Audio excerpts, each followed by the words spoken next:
બહુ સૂત્ર ફેમસ છે રસશાસ્ત્રમાં. તોરસ મોરસ ગંધક પારા ઇનકે બીચ એક નાગ સવારા, નાગ મારન કો નાગિન કો દીજીએ તો કટોરા ભર કે કંચન લીજીએ. અથવા તો ઘણા લોકો એમ કે સારા જગ કંચન કર લીજીએ. તો કહેવાનો મતલબ એ લાલ ફૂલ લાલ પાન બસ હે ઠામો ઠામ બધી જગ્યાએ છે પાછી. તો ઉસકી એક બૂંદ સે પારા મરે તો જોગી કેસે ભૂખા મરે. માગવાની ક્યાં જરૂર છે?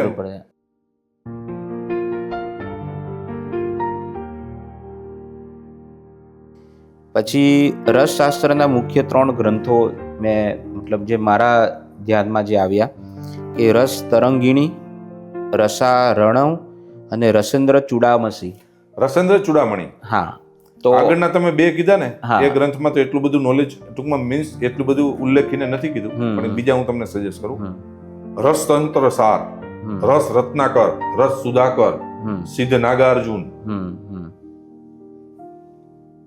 આ બધા શાસ્ત્રો સ્પેશિયલ રસ વિદ્યાના છે, જેમાં આનો ડીપ અને પારદ વિજ્ઞાન એનું મેન એક સ્પેશિયલ શાસ્ત્ર છે પારદ વિજ્ઞાન. એ પારદ વિજ્ઞાન.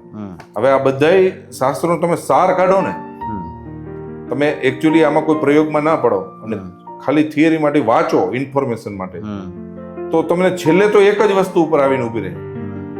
એક વસ્તુ કાયમ થાય ને તો બીજીને કાયમ કરે. મર્ક્યુરીને તમારે કાયમ કરવો હોય, ગોલ્ડ તરફ લઈ જવો અથવા તો બીજી કોઈ ધાતુમાં લઈ જવો હોય, તો તમારે કોઈક પદાર્થ કાયમ કરવો પડે. કારણ કે પદાર્થ કાયમ હોય તો જ મર્ક્યુરી કાયમ થાય. એકનું ઓક્સિડેશન બંધ હશે તો જ બીજાનું ઓક્સિડેશન બંધ કરશે. બરાબર છે. દેશી ભાષામાં કહે તો એક જાત વાળો બીજા જાત વાળો કરે. આ એની દેશી લેંગ્વેજ છે. ઓકે. એટલે મર્ક્યુરી બહુ ગહન છે. તો એક આ તમે જે બીજા રસશાસ્ત્રમાં એટલે એમાં કેવા પ્રકારની માહિતી છે? એમાં પ્રયોગો છે કે પછી પ્રયોગો છે? પણ હવે એમાં પ્રયોગો માટે તો બહુ બધી બુક છે. મેં તમને આ કીધા એ નહીં, એના સિવાય બહુ બધી બુકો છે પ્રયોગ માટે. અને બીજું, એ બુકો તમારે ફોડવાની જરૂર નથી. તમે આવા કોઈ વ્યક્તિને મળશો ને તો એ તમને 200 સૂત્ર કહી દેશે. એક્ઝામ્પલ હું તમને આપું. બહુ સૂત્ર ફેમસ છે રસશાસ્ત્રમાં. તોરસ મોરસ ગંધક પારા ઇનકે બીચ એક નાગ સવારા, નાગ મારન કો નાગિન કો દીજીએ તો કટોરા ભર કે કંચન લીજીએ. અથવા તો ઘણા લોકો એમ કે સારા જગ કંચન કર લીજીએ. એ ગોરક્ષનાથનું સૂત્ર છે. ગુરુ ગોરક્ષનાથનું આ સૂત્ર છે કે તોરસ મોરસ ગંધક પારા એટલે તમને ખબર પડી ગંધક પારો આવ્યો. ઇનકે બીચ એક નાગ સવાર હતો. નાગ ને હમણાં જ તમને કીધું શીશાને નાગ કહેવામાં આવે છે. બરાબર છે. તો ઇનકે બીચ નાગ સવાર એટલે વચ્ચે શીશુ મેલ દો. અને નાગ મારન કો, હવે એને મારવાનું છે શીશાને. નાગ તો આપણે કીધું નાગ તો કોઈ દી મરતું નથી. શીશુ કોઈ દિવસ મરતું નથી અને પારો ત્રણેય મરતું નથી. તો એને મારવાની વાત કરી કે નાગ મારન કો નાગિન કો દીજીએ. નાગિન આપણે ચાંદીને કહીએ છીએ. રસશાસ્ત્રમાં નાગિન ચાંદીને કીધી. તો ચાંદી ઓગાળી અને એ ભસ્મ તમે એની અંદર નાખો તો કટોરા ભર કે કંચન લીજીએ તો હોનું બની જાય. આવી વ્યાખ્યા દુનિયાની છે. લાલ ફૂલ લાલ પાન બસત હે ઠામો ઠામ, એક બૂંદ સે પારા મરે તો જોગી કેસે ભૂખા મરે. સાધુને કેમ આગવાની જરૂર છે? બરાબર છે. હું તો કે લાલ ફૂલ ને લાલ પાન ની એક ઔષધિ થાય. એને તમે તોડો તો એનું એક ટીપું પાણી છે ને એ પારાને મારી નાખે અને પારો મરી જાય એટલે ભસ્મ રૂપમાં આવે. ભસ્મ રૂપમાં આવી ગયા તો કોઈ પણ મેટર ની અંદર તમે નાખો એટલે એ બધી ગોલ્ડ તરફ જ જાય. તો કહેવાનો મતલબ એ લાલ ફૂલ લાલ પાન બસત હે ઠામો ઠામ બધી જગ્યાએ છે પાછી. તો ઉસકી એક બૂંદ સે પારા મરે તો જોગી કેસે ભૂખા મરે. માગવાની ક્યાં જરૂર છે? તમારે કંચન તમને સોનું મળી ગયું તો તમારે માંગવાની જરૂર નથી. એટલે ટૂંકમાં તમારા પૂરતું. અમુક મહાત્માઓ પાસે હોય છે આ સિદ્ધિ, પણ હોય છે કેવું પોતા પૂરતું કરે છે અને એ જ બરાબર છે. સંતોષી ન છે સદા સુખી, તૃષ્ણાએ શું વરે છે, જોતા જણાવ્યું શાંતિ માત્ર સંતોષમાં જ મળે. એટલે એ લોકો એના પૂરતું કરી ગુજરાન ચલાવતા હોય. એને કોઈ વૈભવ વિલાસ, માન અપમાન, ટાઈટ તડકો એવું કઈ હોતું નથી. એની પ્રશંસા કરો તો એની ચિત્તની અવસ્થા એવી જ હોય કે જેને તમે નિંદા કરો તો. એટલે એના માટે તો સોનું અને ધૂળ બે બરાબર જ છે. બરાબર છે. એ તો એક જીવન ચલાવવા માટે તેને અમુક વસ્તુની જરૂર હોય એમાં ઉપયોગ કરે છે. અને સિદ્ધિ એકચ્યુઅલી એવા લોકો પાસે જ હોય છે. બાકી આ પ્રયોગો કરીને હું તમને મારી ધ્યાનની અંદર એવા માણસો બતાવું કે જેને 100-150 વીઘા જમીન વેચાઈ ગઈ, 3 પેઢી ત્યાં રસશાસ્ત્રમાં છે અને હજી રત્તી બાર ક્યાંય કોઈ વસ્તુ બની નથી. એનો કોઈ મિનિંગ નથી ને. એટલે મારું પર્સનલ એવી સલાહ છે કે આ વિષયમાં નવી જનરેશનને ના આવવું જોઈએ. અને અથવા તો જો આવવું હોય તો લાલચ વગર આવો. નહીં, લાલચ નહીં. એના બાપ દાદા પાસે ખૂબ પૈસા હોય, કમાવાની કોઈ ઉપાધિ ના હોય. આમાં ખર્ચ, કારણ કે આ પ્રયોગ છે ને ખર્ચાળ છે, એટલે એ પ્રયોગો કરવામાં એને પૈસાની જરૂર હોય તો એ પોતાની પાસે હોય. એટલે ટૂંકમાં કહેવાનો મતલબ ફાઇનાન્શિયલ રીતે સક્ષમ હોય એવા માણસને આમાં આવવું જોઈએ. અને પર્સનો ખાસ તો એ કે પોતાની બુદ્ધિ કાંઈક હોય. નકરા પ્રયોગો શાસ્ત્રોના કીધેલા કે કોઈની વાતો સાંભળેલી કે ફલાણા મહાત્માએ કીધું, ઢીકડા મહાત્માએ કીધું, એવું કઈ અને કોઈ પ્રયોગો કરશે તેમાં ક્યારેય સક્સેસ નહીં જાય. પોતાનું તર્ક એમાં આવવું જ જોઈએ કે આમ નહીં આમ જ કેમ, આમ જ કેમ. કારણ કે તમે 50 પ્રયોગ કરો તો 50 ફેલ જશે, પણ એ 50 ફેલ ગયા એમાંથી તમે નવું શું શીખવા મળશે? ઈ તર્ક જ્યાં સુધી નહીં હોય, અને ખાસ તો એટોમિક સ્ટ્રક્ચરનું ગણિત, એટલે વૈજ્ઞાનિક દ્રષ્ટિકોણ, એટલે થોડો મોડર્ન ભણેલો છોકરો હોય તો એના ધ્યાનમાં. પણ ભણેલા છોકરાનો એક બીજો વિષય નડે છે કે એવું થોડું થાય તો આખી દુનિયા ના કરી લે, એ વિષય એક બહુ નડે. એટલે લોકોને આમાં શ્રદ્ધા ના આવે કે એક સમજી લો એ લોકો માનતા ના કે અને એ સારું છે, નથી માનતા નહીં, એટલે ઓછા આવે છે આ લાઈનમાં. બરાબર છે. જેન જોડે પૈસા હોય એને કઈ સોનું બનાવવાની જરૂર બી નથી ને, એટલે એમ. હા, જિજ્ઞાસા વૃત્તિ એક અલગ વિષય છે, કારણ કે જિજ્ઞાસા એક વૃત્તિ છે. ઘણા લોકો છે કે જે ફૂલ પૈસા વાળા છે આ લાઈનમાં છે, એ તો એમ કે બાપુ આપણે એકવાર જોવું છે, એટલે આ થાય છે કે નહીં હા બસ એમ જિજ્ઞાસા માટે. પણ હકીકતમાં આ વિષય છે ને કૌતુક પૂરું કરવાનો છે નહીં, જિજ્ઞાસા પૂરી કરવા માટે નથી. આ સમર્પિત વિસ્તાર કે આ વિસ્તારમાં તમે પડ્યા આ વિષયમાં તમારું સંપૂર્ણ સમર્પિત કરી દો તમે, કારણ કે તો આમાં 100% તમારું આમાં ફોકસ નહીં લાગે ને તો લગન આ વસ્તુ સિદ્ધ થવાની નથી. બરાબર છે. પછી પારાના સંસ્કારોમાં 18 સંસ્કારો, તમે આની પહેલા થોડું એની વિશે બી ચર્ચા કરી છે, તો એના વિશે ખાલી એના નામ થોડા આપશો કે કયા પ્રકારના સંસ્કાર? પેલા 8 ના તો મેં તમને કીધા. હવે એથી પછી ગુરુગમ્ય છે. હા, બરાબર. એટલે એના નામ આપીને એનો કોઈ ફાયદો નથી. એનું કારણ શું? એનું કારણ છે કે એ વિષય 8 સંસ્કાર જ તમે પૂરા નથી કરી શક્યા. ઘણા લોકો એવું કહે કે માર્કેટમાંથી પારો લઈ અને ફલાણું કરી નાખો 8 સંસ્કાર થઈ ગયા. એમ ના થાય. 8 સંસ્કાર એકચ્યુઅલી તમે પારો લઈને કરવા વળગો એટલે 6 મહિના થાય. હવે 6 મહિનાની ધીરજ જેની પાસે હોય ને એ 8 સંસ્કારે પહોંચે. અને 8 સંસ્કારે કોઈ મોટી ઉપલબ્ધિ નથી, પણ 8 સંસ્કારે શુદ્ધ રૂપમાં પારદને જોવે, એટલે એકદમ ચોખ્ખો પારો. હા, જેના પછી એની પર દિવ્ય કહેવાય આમ તો, કે એ ચોખ્ખો પારો ના દર્શન કરવા બહુ દિવ્ય હોય. એટલે એ 8 સંસ્કાર તી પછી તો બહુ રહસ્યમય છે. એટલે એ હકીકતમાં તો એની થિયરી એ કહેવામાં 8 ની કયો તો હું તમને સ્ટેપ બાય સ્ટેપ કેવી રીતના આપો એની એ થિયરી આપી શકું. જો કોઈને જરૂર હશે પ્રેક્ષકો તો હું આપી શકું, કોઈ ટેન્શન નહીં. પણ એના પછીની નહીં, એના પછીની તો ગુરુગમ્ય છે.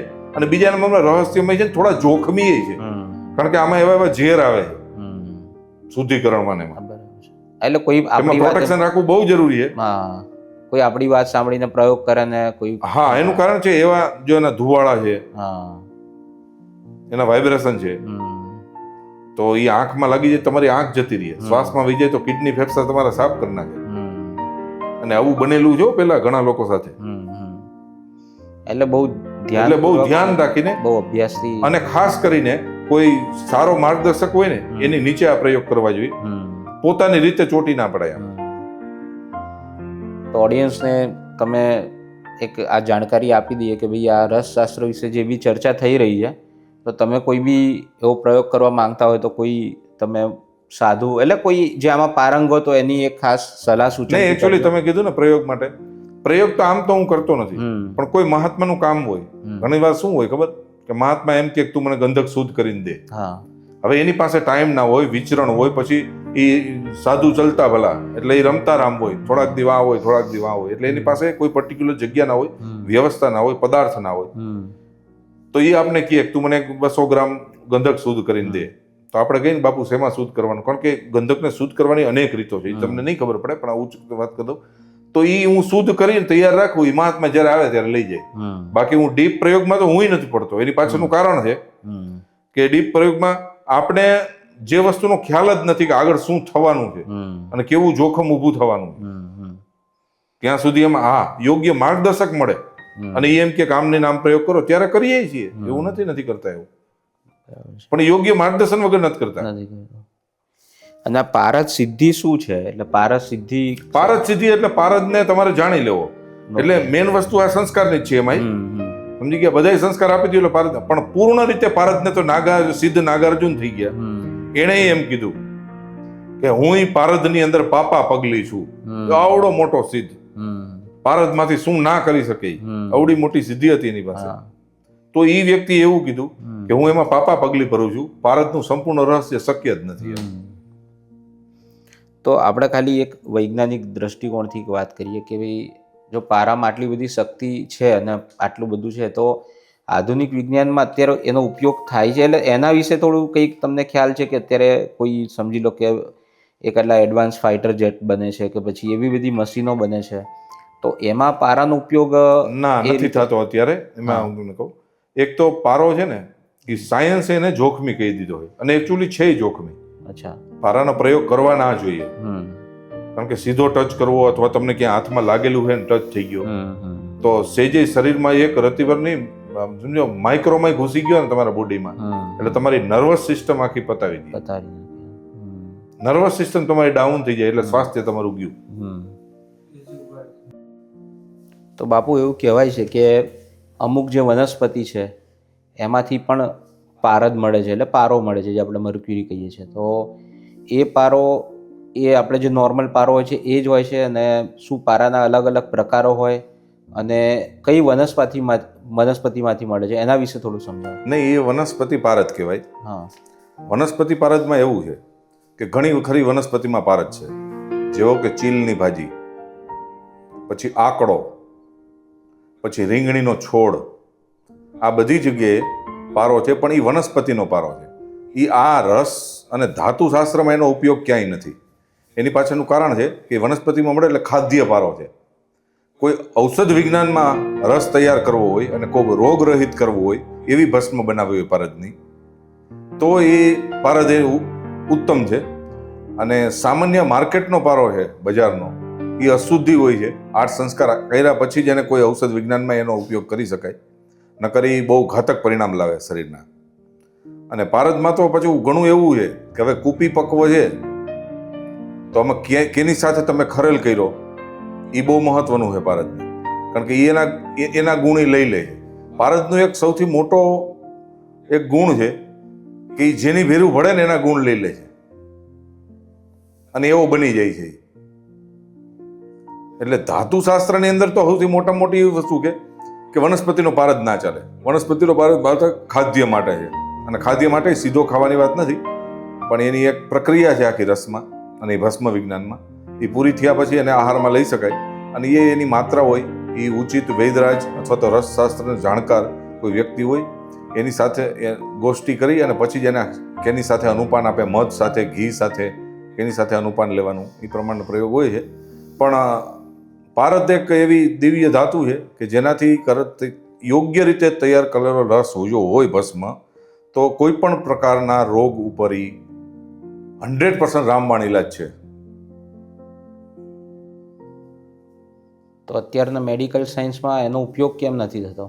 હવે મેડિકલ સાયન્સમાં એવું છે કે પારદને વિસેલો જ કહી દીધો છે, એટલે પારદનો ઉપયોગ જ ક્યાંય લેવામાં આવ્યો નથી.